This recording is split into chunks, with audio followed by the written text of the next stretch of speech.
My name is Mark. I'm 45 years old, and I used to believe that hard work could fix anything. Houses, marriages, even people. I learned the truth too late. 3 years ago, I married Kelly. She came with 2 children from her previous marriage, Blake, 16, and Amber, 14.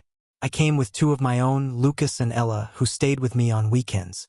When we signed the marriage license, I believed we were blending families. What I didn't know was that we were really stitching 2 separate wounds together, hoping they'd heal into something whole. They never did. I bought a small house just outside Nashville. A fixer-upper, the kind of place that smelled of sawdust and rain when I first walked through it. I tore it down to the studs with my own hands. New floors, fresh paint, insulation thick enough to silence the world outside. I wanted to build something steady, something solid. I thought if the walls stood firm, maybe the people inside them would too. On the day we moved in, I stood by the truck watching Kelly's kids unload boxes. Blake wore that permanent teenage scowl, the kind that pretends to hide pain but really just spreads it around. Amber had earbuds in, her eyes glued to her phone, the world reduced to a screen. Lucas and Ella tried to help, but they felt like guests at someone else's house. Everyone was polite, distant. The air was thin, already stretched with unspoken rules. That night, we had dinner together for the first time. Kelly made lasagna. I remember the sound of the fork scraping against the plate, the ticking of the kitchen clock louder than conversation. Blake barely looked up when he said, "You're not part of us." Amber giggled. Kelly sighed, as if she'd been expecting it. I smiled like it didn't matter, though something inside me went quiet. I told myself it was just teenage rebellion, the usual resistance to change. They'd come around. Love and patience, those were supposed to be the tools. I'd used them before, but I was wrong. The house became a stage where I was always in the wrong role. Blake would walk past me like I was a shadow. Amber learned to laugh softly when I spoke, like she was sharing a joke only she understood.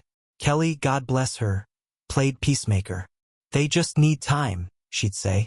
"They've been through a lot." Time. That word kept me patient longer than it should have. I paid for everything. The mortgage, the groceries, the utilities, the endless small things that made life smooth. School clothes, sports fees, field trips, birthday parties. I covered every expense without complaint, because I thought consistency might earn respect where affection wouldn't.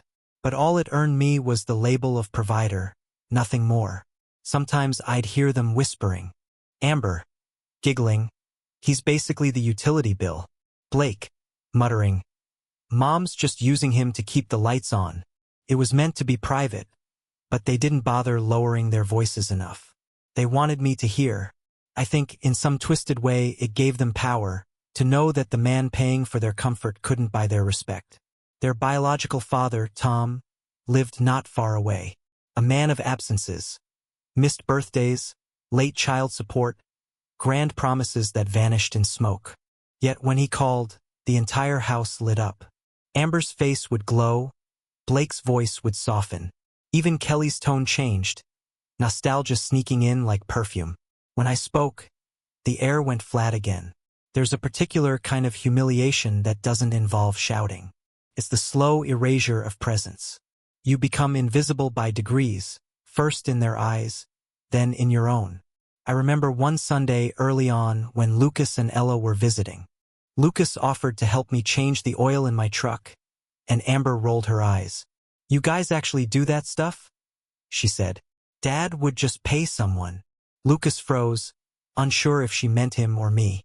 She laughed it off, but I saw the look on his face. Quiet shame. My own son, embarrassed for trying. Later that evening, I caught Kelly watching me. She said, "Don't take it personally. They're just used to a different kind of life." I wanted to tell her that what they were used to wasn't life, it was entitlement, but I bit my tongue. I had promised myself I wouldn't become the angry stepfather, so I worked harder instead. I fixed what broke. I cooked when Kelly was too tired. I showed up to every school event, every game, every dance recital that didn't belong to me.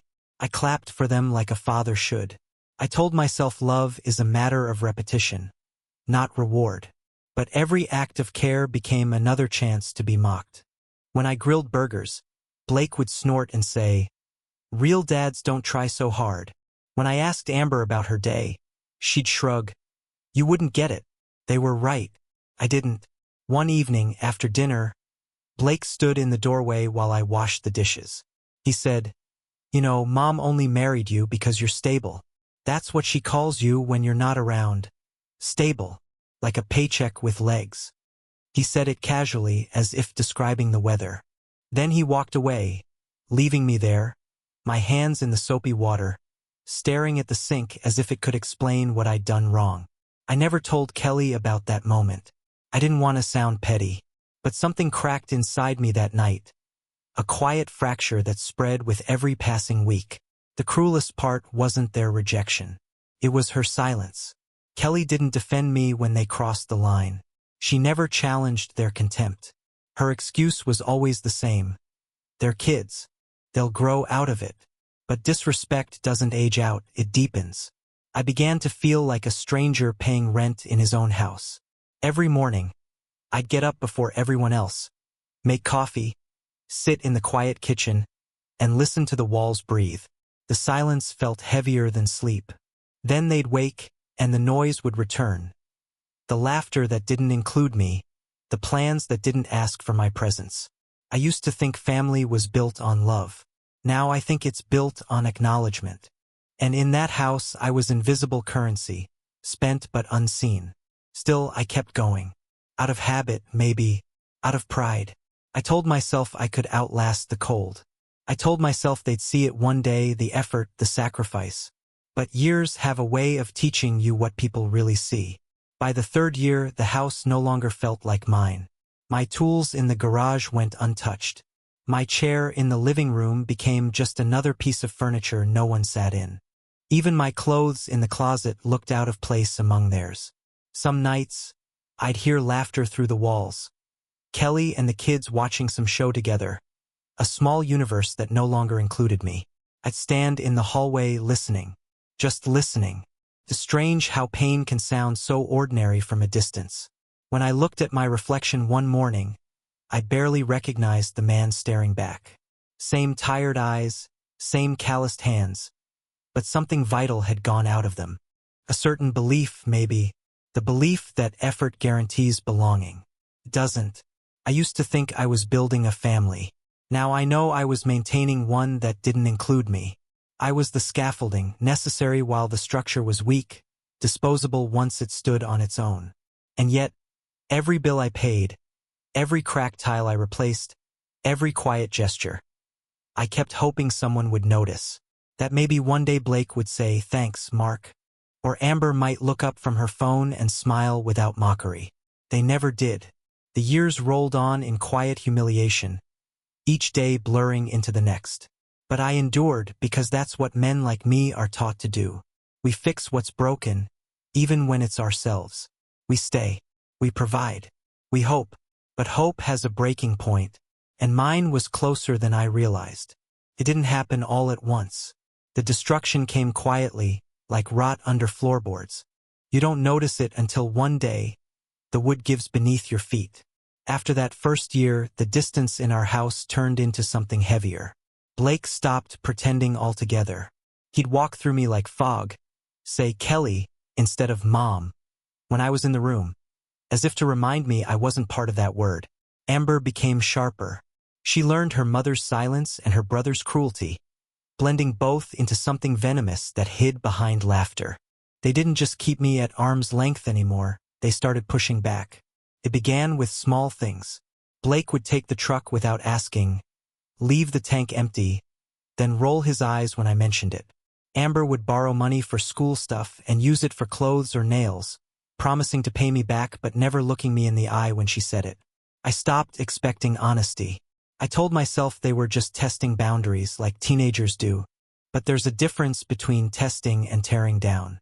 One Sunday afternoon, Lucas and Ella came to visit. They were excited. Lucas had made the soccer team. Ella brought a sketchbook full of drawings she wanted to show. Kelly was in the kitchen, distracted as usual, and I thought maybe we could have a good day. For a few hours, at least. When Ella pulled out her sketches, Amber leaned over, pretending to admire them. Then she smiled and said, "Wow, you draw like those kids who can't afford an iPad." Blake laughed. Lucas went quiet. Ella's face fell. That fragile silence only a child can have when they've just learned people can be cruel for fun. I looked at Kelly, waiting for her to say something. Anything. She didn't. She just pressed her lips together, turned back to the stove, and stirred the sauce like it needed her full attention. That silence, hers, hurt more than the words, because in that moment she chose peace over principle. And I learned what kind of home I'd built. One where cruelty could exist so long as dinner stayed warm. After that day, Lucas didn't visit as often. Ella stopped bringing her drawings. I didn't blame them. The house had become something cold and narrow. I felt it too. Every wall seemed to whisper that I didn't belong. Still, I stayed. Out of duty, maybe. Out of some twisted faith that things would change if I just kept showing up. I'd fix what broke. Replace what wore out. Fill the silence with effort. But no matter how much I gave, they found new ways to remind me I was unwanted. At dinner, Blake would talk to his mother across me, never through me. Amber would text at the table, laugh at messages from friends, and when I asked her to put the phone down, she'd sigh dramatically and say, "You're not my real dad, Mark. Chill." It was like being erased in slow motion. I started dreading mealtimes. The scraping of forks against plates, the flicker of the overhead light, Kelly's half-smile as she tried to bridge the gap. It all became unbearable. I'd sit there, pretending to eat, nodding along while they discussed plans that didn't include me. When I spoke, the conversation died like someone had turned off the sound. There's a special kind of loneliness that comes from being ignored by the people you feed.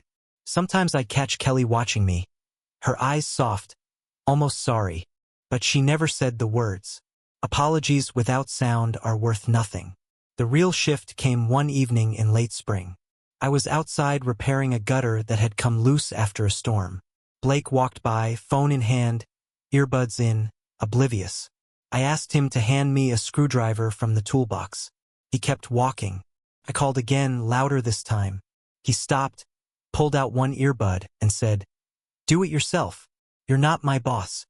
Then he smiled. That smug, defiant smile teenagers, where when they know they've found the edge of your patience. I didn't yell. I didn't throw the tool. I just looked at him and said, "One day, Blake, you'll wish you had listened." He laughed, muttered something about old men and lectures, and went back inside. I stood there on the ladder, staring at the house I'd built. Every nail, every board, every ounce of sweat that had gone into making it safe for them. And for what? To be mocked by a boy who'd never lifted a hand to earn it. That night, Kelly tried to talk to me. "He's just being a teenager," she said, rubbing my arm.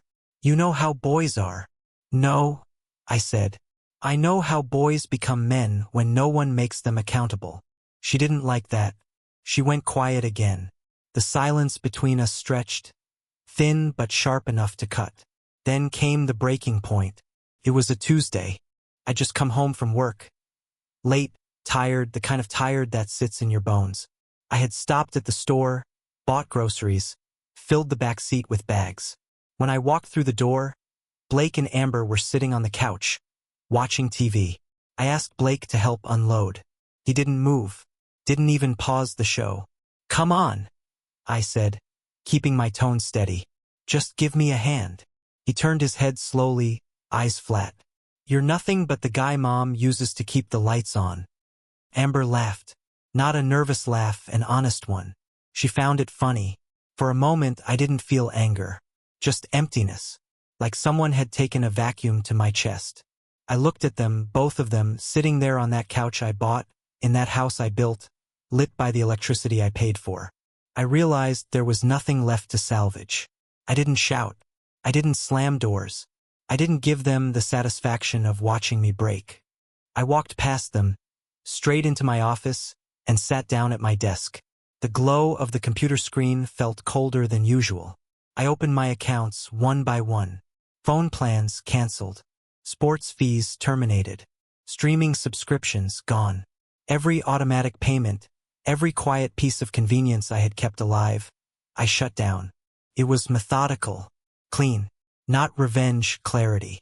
Then I opened another tab and listed the house for sale. I stared at the screen for a long time before pressing confirm. My reflection in the monitor looked foreign, calm, almost peaceful. That's when I understood. I wasn't leaving in anger. I was escaping. When Kelly came home that evening, she found me packing a box of files. Her voice trembled. "What are you doing?" "I'm selling the house," I said. "The one I bought.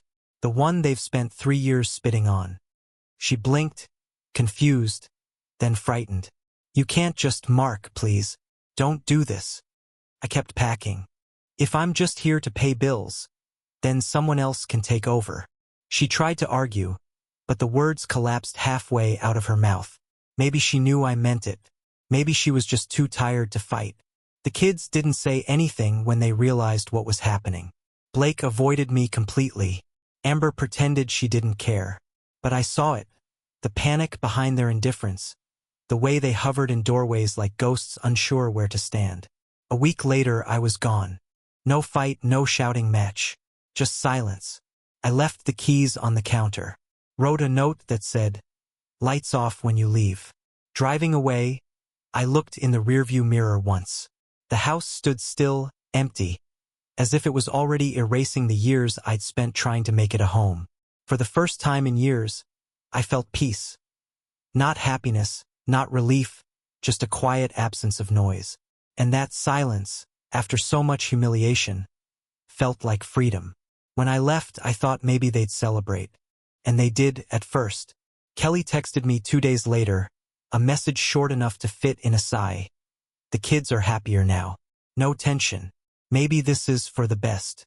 I stared at it for a long time, the irony biting through me. I had spent 3 years paying for peace, and the first time they felt it was when I walked out. I didn't reply. The house sold faster than I expected. I moved into a small rental north of the city. Bare walls, 1 bedroom, quiet neighbors. The kind of place where silence didn't feel like punishment.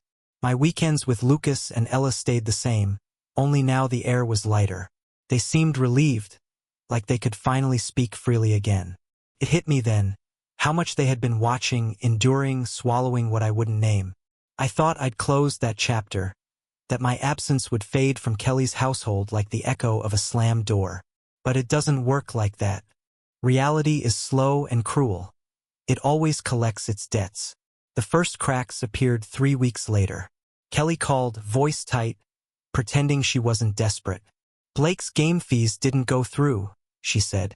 "Did you cancel something?" "I canceled everything," I said. A pause. "He's benched until it's paid. He's embarrassed." "Good," I said. "Maybe he'll learn what embarrassment costs." She hung up without another word. By the next month, the messages changed tone. Amber's dance membership expired. The electric bill doubled. Groceries ran short. They'd grown used to comfort, the quiet luxury of never having to think about money. And now, for the first time, they were thinking about it constantly. Tom, their biological father, was a ghost again. He'd show up with excuses, promises of next month, that never arrived. Kelly tried to cover the gaps, but her part-time job barely covered rent. They'd been living on my backbone for years, and when I withdrew it, everything buckled. I didn't gloat. I didn't smile. I just watched from a distance as cause met consequence. Some nights I'd get texts from Kelly. "Can we talk? The kids are struggling. They miss you." Each message shorter than the last, as if the fewer words she used, the less it would sting. I ignored most of them. Then one afternoon, 2 months after I'd left, she called. Her voice wasn't defiant anymore. It cracked like something fragile. "Blake says he's sorry. Amber too. They're starting to understand." I sat at my kitchen table, the light fading through the blinds. I didn't answer right away. I wanted to believe it. But regret without consequence is just another form of manipulation. "They don't have to love me," I said. "But if they want help, they start with respect." Kelly tried to soften it. "They're just kids, Mark." "No," I said quietly.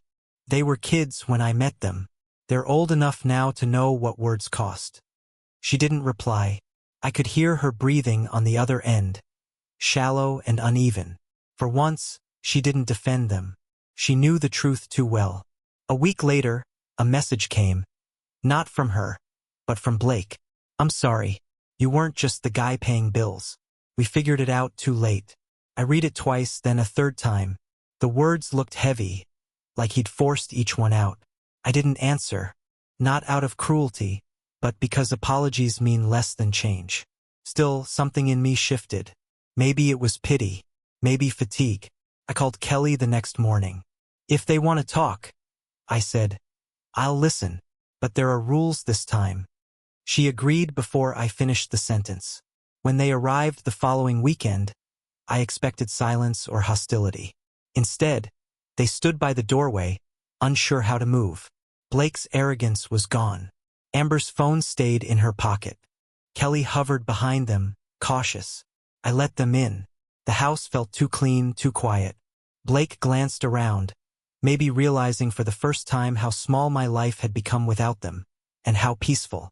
We sat at the table. No grand speeches, no dramatic tears. Just four people trying to start from the ashes. Blake spoke first, voice low. I didn't get it before. You were doing everything. We just thought you were trying to control us. Amber nodded, eyes wet. I was mean. I didn't care. I'm sorry. I wanted to believe them. God, I wanted to. But forgiveness isn't a door you just open. It's something you build brick by brick. I don't need you to like me, I said. I just need honesty. No more lies. No more pretending I don't exist when the bills are paid. They nodded. Kelly reached for my hand across the table. I didn't pull away, but I didn't squeeze back either. There was too much history between our fingers. In the weeks that followed, they tried. Blake got a part-time job at a car wash. Amber started helping her mother cook. I didn't ask for gratitude, but they began saying thank you on their own. It was awkward, clumsy, but real. And yet, something inside me refused to rebuild the old structure. I didn't want that house again, the one built on silence and guilt. I wanted boundaries, not family. Rules, not hope. When I helped Blake fix his bike one afternoon, he said quietly, Mom said you might move back one day. I tightened the bolt, wiped my hands, and said, I might visit, that's all. He nodded. Maybe he understood. The truth is, once respect dies, love doesn't resurrect it. It just decorates the grave. But I did start helping again, slowly. Paid off the overdue electricity bill. Covered Amber's new school books.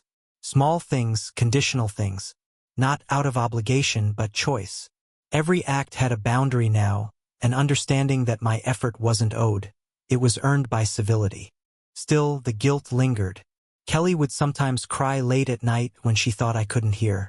She'd whisper things like, they didn't mean it, or, we should have done better. And maybe she was right. Maybe we all should have. But the past doesn't dissolve with tears.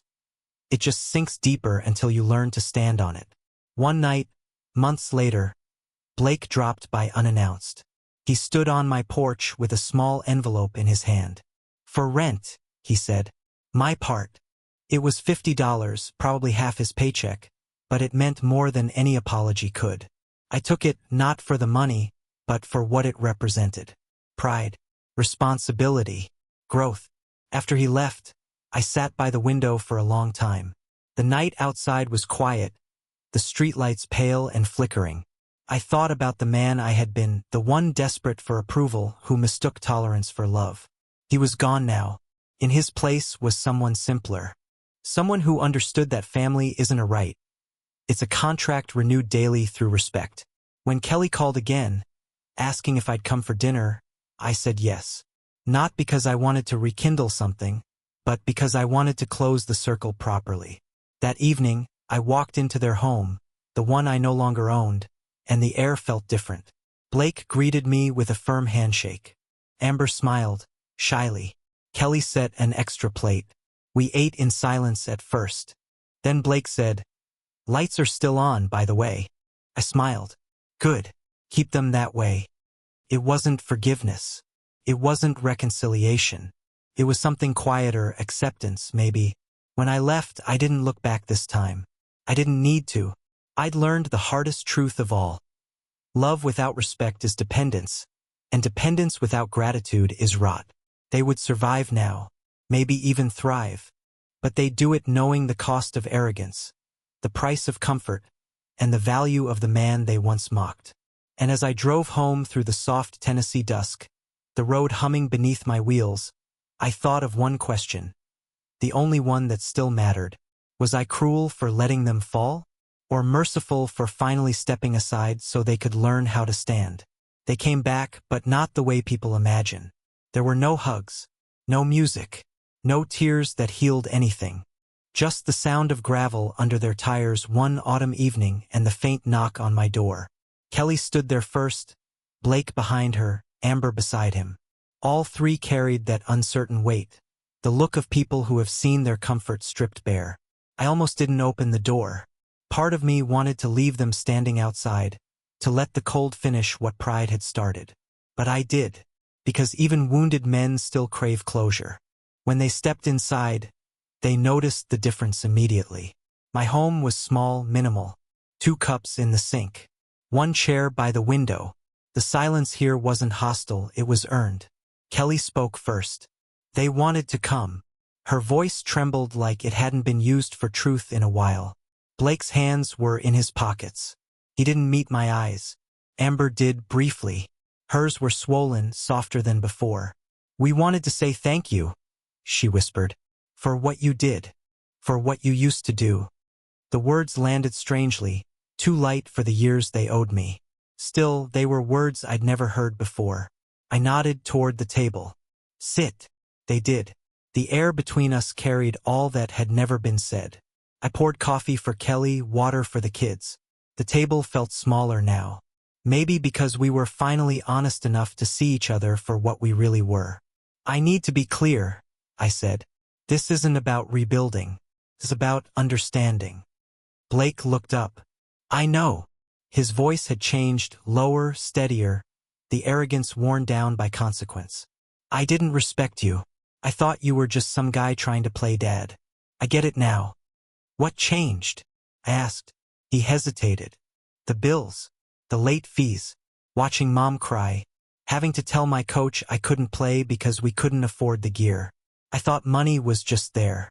Turns out it came from you." Amber nodded.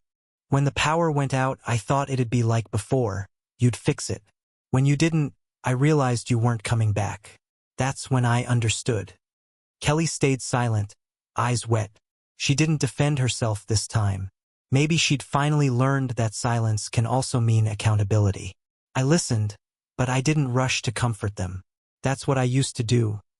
Patch every broken feeling with reassurance. This time, I let the discomfort breathe.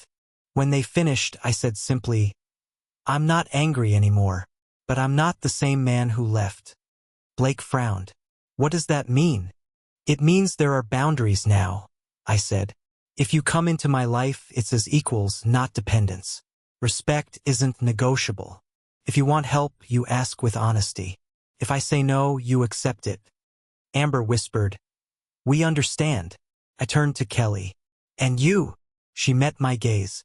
"I understand too." Maybe she did. Maybe not. But for once, I didn't need to find out. Weeks passed, and they began to visit more often. Carefully, respectfully. Blake helped around the yard. Amber cooked with Ella when my kids visited. They didn't try to make up for the past. They simply stopped repeating it. That was enough. I stopped measuring their worth in gratitude. I stopped expecting apologies. I started valuing silence, the quiet kind that means peace, not avoidance. One evening, Blake stayed behind after Kelly and Amber left. He lingered by the doorway, hands shoved deep in his jacket pockets. "You ever think about coming back?" he asked. I shook my head. "No, I think about moving forward." He nodded slowly. "Yeah, I get that." When he left, I stood at the window watching him walk to the car. For the first time, I felt something close to pride. Not for myself, but for him, for learning that comfort without effort is poison. A month later, I drove by their old house, the one I'd sold. Someone new lived there now. Fresh paint, new mailbox, unfamiliar cars in the driveway. It didn't hurt like I thought it would. That place had taken too much from me to miss it. Still, I parked for a moment across the street, just watching the lights glow behind the curtains. I used to believe those lights meant safety. Now I knew better. They only mean someone, somewhere, paid the price to keep them on. That night, back in my quiet rental, I sat at the table with a glass of bourbon and wrote something in a notebook I keep by the window. A single sentence. You cannot buy belonging. You can only rent it with dignity. The next morning I started new routines. Fixed things not because anyone asked, but because I wanted to. Read more. Called Lucas and Ella often. Their laughter over the phone reminded me that not all love ends in ruin.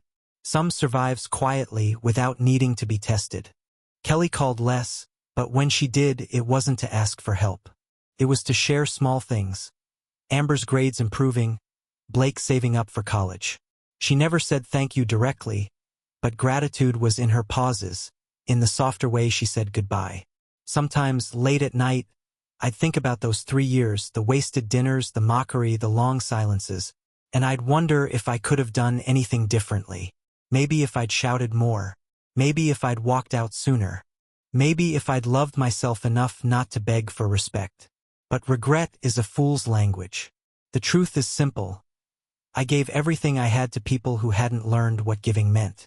And in losing them, I found myself. Now, when I turn on the lights each evening, I think about all the ones I kept on for others. Quiet, invisible labor that was mistaken for duty instead of devotion. I look around this small place, its cracked windows and cheap carpet, and I feel richer than I ever did in that big house. Because peace doesn't come from being needed. It comes from no longer needing to be seen. Sometimes I still see Blake or Amber in town. They wave. I wave back. The gestures are small, but they're clean. No guilt, no resentment, just the faint echo of something that once was, and maybe, in its own broken way, still is. Kelly and I talk occasionally. There's no talk of marriage, no talk of what went wrong. We speak like two survivors discussing a storm that's finally passed. Her voice carries something like respect now, and that's enough. I think of that boy who once told me, "You're nothing but the guy Mom uses to keep the lights on." He was right in his own cruel way. That's exactly who I was. And now I'm the man who turned them off, and walked away with the only thing that ever mattered. Self-respect. Sometimes, when the house is dark and quiet, I pour another drink, sit by the window, and whisper to the night. You taught me everything I needed to know about giving, and about stopping. Because love, when spent carelessly, becomes charity. And charity, when mocked, becomes servitude. I don't serve anymore. Now, when I flick on the light switch, I see more than brightness.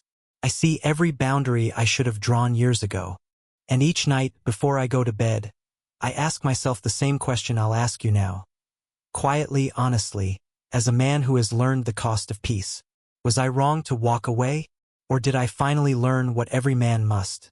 That the only thing worth saving in a broken home is yourself.